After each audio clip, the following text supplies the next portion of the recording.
Parempoolne valitsus ei tunnusta töörahva püha ja ka täna minnakse pidama koalitsioonikõnelusi. Koalitsioonilepingut tehakse sel korral väga aeglaselt. Uus valitsus asus tööle juba märtsi lõpus, aga siiamaani ei ole veel koalitsioonilepingut. Töörühmad muudkui arutavad ja arutavad. Miks nii?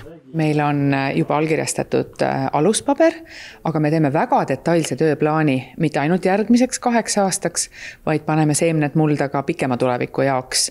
Nii et saabuks ametnikele töörahu ja saaks hakata tõesti väga kiiresti neid asju päriselt ära tegema. Varasemaid koalitsioonileppede moodustamist survestas meie põhiseaduslik kord, mis seadis ette väga jäigad raamid või tähtajad, kuhu kohani ja mis kuupäevani saab läbi rääkida. See kord on siis olukord selline, kus tähtajaline tõke on ületatud, on natuke rohkem aega arutada. Natuke olevat see kõik aga kivist vee väljapigistamise moodi. Teha võiks paljut, aga raha ei ole.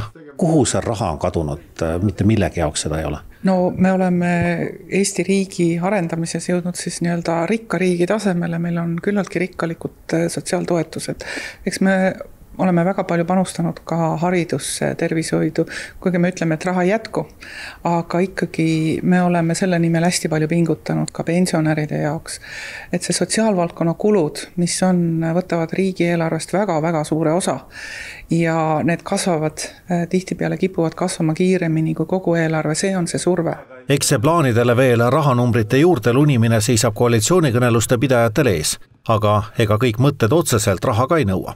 Täna näiteks leppisid Reformierakond ja Eesti 200 kokku iibeprogrammi mitmes tugisambas. Me vaatame, mida teha lapsevanemate jaoks kergemaks, et lapse saamine oleks nii-öelda väiksem risk, kergem, mida me teeme lihtsamaks, et lapsevanemad ei peaks omavaheliste vaidluste korral minema kohtusse, kuidas me toetame peresid, kui laps käib koolis, just selliste õiguslike vahenditega ka.